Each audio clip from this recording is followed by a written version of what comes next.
Assalamualaikum warahmatullahi wabarakatuh. Perkenalkan, nama saya Nur Fadila dengan NIM C01230899 dari kelas Manajemen C Angkatan 2023. Video ini dibuat untuk memenuhi tugas mata kuliah Manajemen Keuangan Lanjutan oleh dosen pengampu Ibu Wulan Ayuandiani SEMM.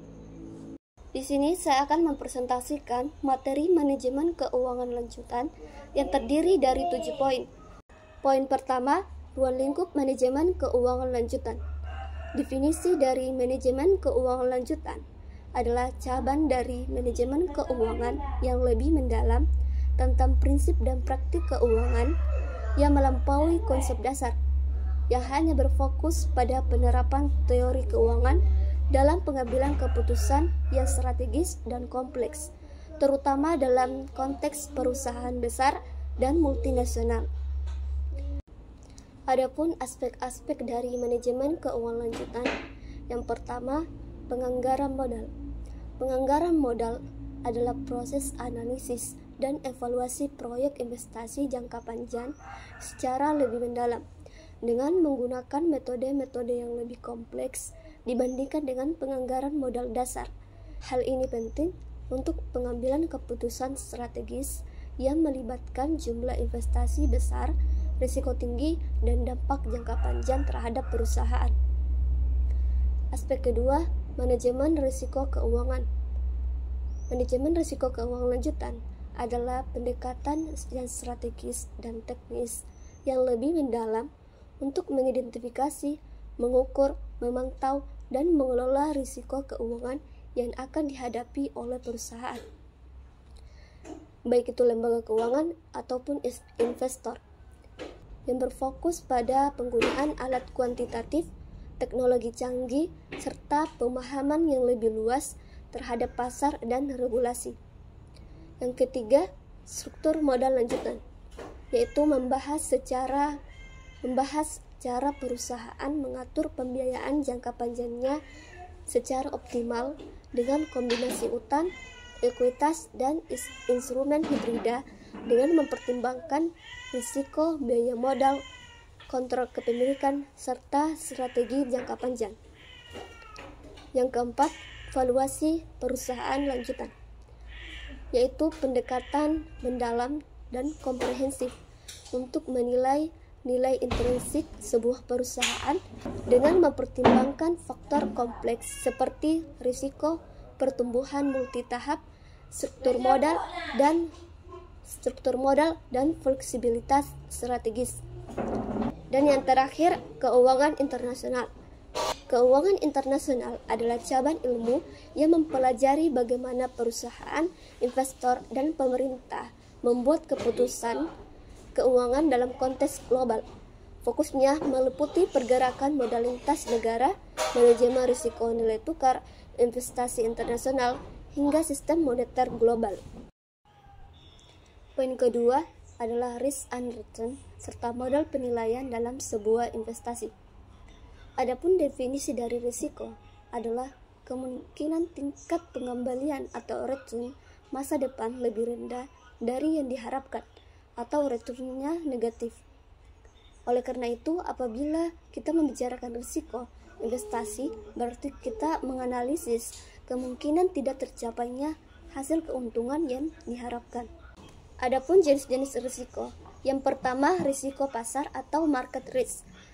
Risiko pasar adalah risiko yang timbul akibat fluktuasi pasar secara keseluruhan seperti perubahan suku bunga, inflasi, ataupun kondisi ekonomi. Kedua, risiko kredit, yaitu risiko gagal bayar oleh penerbit obligasi atau pihak yang berutang. Yang ketiga, risiko likuiditas. Risiko likuiditas adalah risiko kesulitan dalam menjual ataupun membeli aset dengan cepat tanpa mempengaruhi harganya. Yang keempat, risiko operasional, yaitu risiko yang timbul akibat kegagalan proses internal, sistem, ataupun faktor eksternal. Definisi dari return atau pengembalian adalah tingkat pengembalian hasil yang diperoleh oleh para investor yang menanamkan atau menginvestasikan sejumlah dananya pada saham dan pada periode tertentu. Return juga dapat diartikan sebagai jumlah hasil yang diperoleh dari investasi sejumlah saham yang berkaitan dengan kemungkinan atau probabilitas pada kondisi tertentu. Adapun jenis-jenis return atau pengembalian, yang pertama capital gain, yaitu selisih antara harga jual dan harga beli aset. Yang kedua dividen, yaitu pembagian keuntungan perusahaan kepada pemegang saham. Yang ketiga bunga, yaitu pembayaran yang diterima dari investasi obligasi atau deposito. Poin selanjutnya, risiko saham dan jenis saham. Risiko saham adalah ketidakpastian yang berpotensi merugikan investor, seperti fluktuasi harga saham, kebangkrutan perusahaan, dan kesulitan menjual saham. Adapun jenis-jenis risiko saham, yang pertama risiko pasar, yaitu risiko yang mempengaruhi seluruh pasar saham seperti perubahan suku bunga, inflasi, atau kondisi ekonomi global. Yang kedua, risiko tidak sistematis, yaitu risiko yang mempengaruhi perusahaan atau industri tertentu seperti perubahan manajemen, produk baru, atau persaingan. Yang ketiga, risiko likuiditas.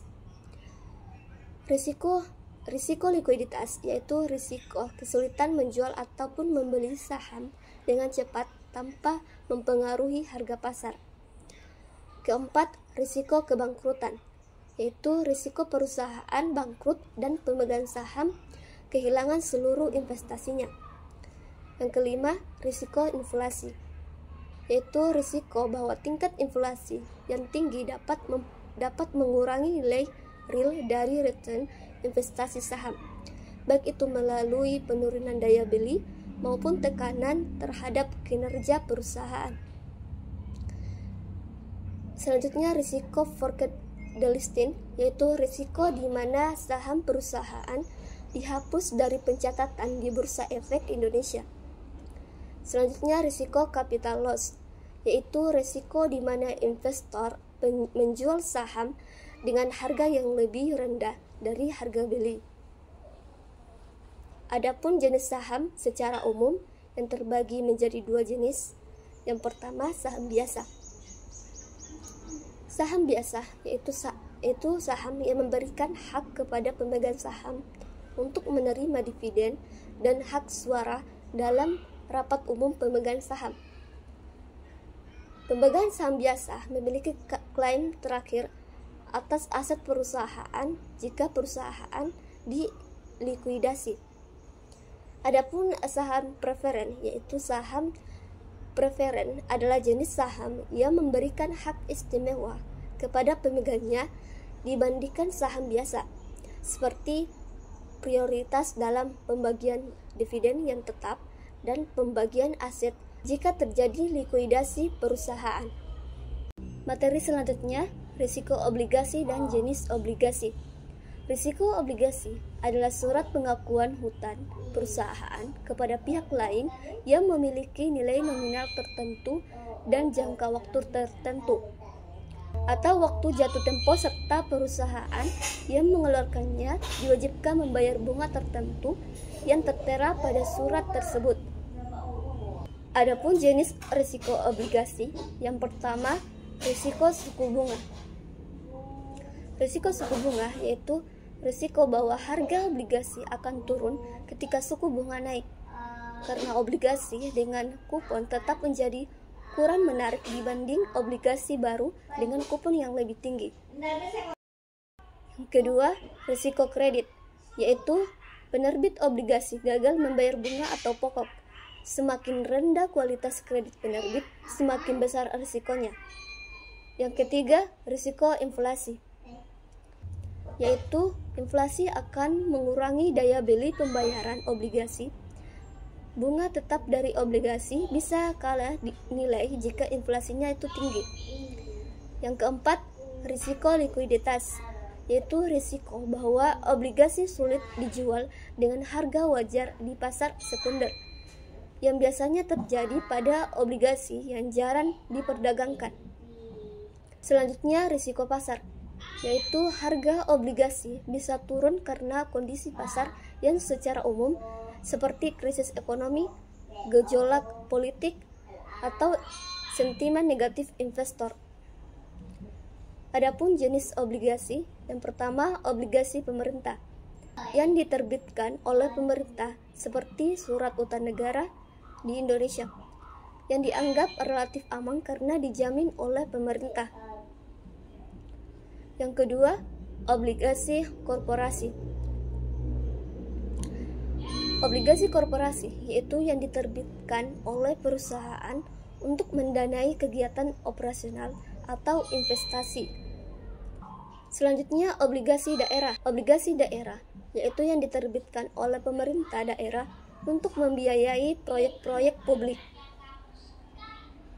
Selanjutnya, obligasi tingkat bunga tetap yang memberikan kupon dengan tingkat bunga tetap selama masa berlaku obligasi. Selanjutnya, obligasi tingkat bunga mengambang, yaitu kuponnya disesuaikan secara berkala berdasarkan suku bunga acuan.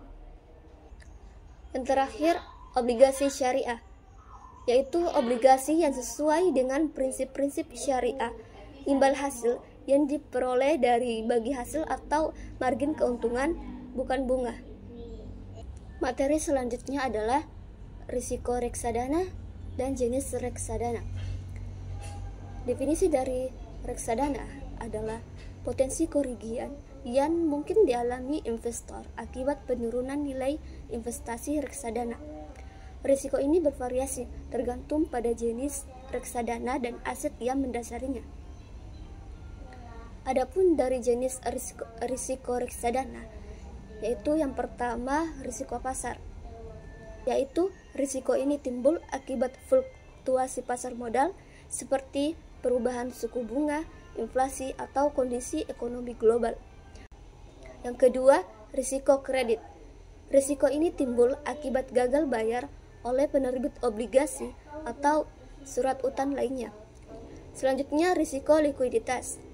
Risiko ini timbul akibat investor kesulitan menjual kembali unit penyertaan reksadana dengan cepat dan harga yang wajar. Selanjutnya, risiko wan prestasi, yaitu risiko ini timbul karena para pihak yang terlibat dalam suatu transaksi reksadana tidak dapat memenuhi kewajiban yang disebutkan di dalam kontrak. Selanjutnya, risiko berkurangnya NAV atau nilai aktiva bersih, yaitu risiko penurunan nilai investasi yang tercermin dalam turunnya harga nilai aktiva bersih, yaitu per unit pada reksadana atau instrumen investasi lainnya. Selanjutnya, jenis-jenis reksadana yang berdasarkan komposisi aset yang mendasarinya. Yang pertama, ada reksadana pasar uang, yaitu instrumen pasar uang yang seperti deposito, sertifikat Bank Indonesia, dan obligasi jangka pendek.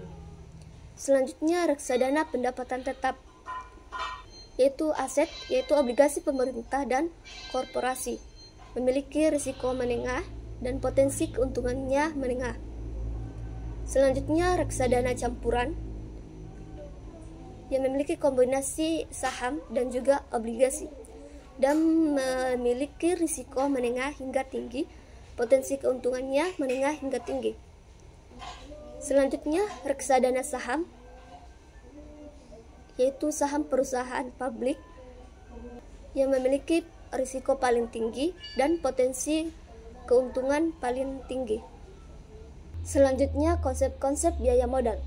Biaya modal adalah biaya yang harus dikeluarkan oleh perusahaan untuk memperoleh dana, baik itu yang berasal dari hutang, saham preferen, saham biasa, maupun laba ditahan, untuk mendanai suatu investasi atau operasi perusahaan. Adapun komponen biaya modal, yang pertama biaya hutang, yaitu biaya yang ditanggung oleh perusahaan untuk memperoleh dana dari pinjaman atau obligasi. Yang kedua, biaya saham preferen. Biaya saham preferen yaitu biaya yang dikeluarkan oleh perusahaan untuk menerbitkan saham preferen, yaitu saham yang memiliki dividen tetap dan prioritas pembayaran dibanding saham biasa.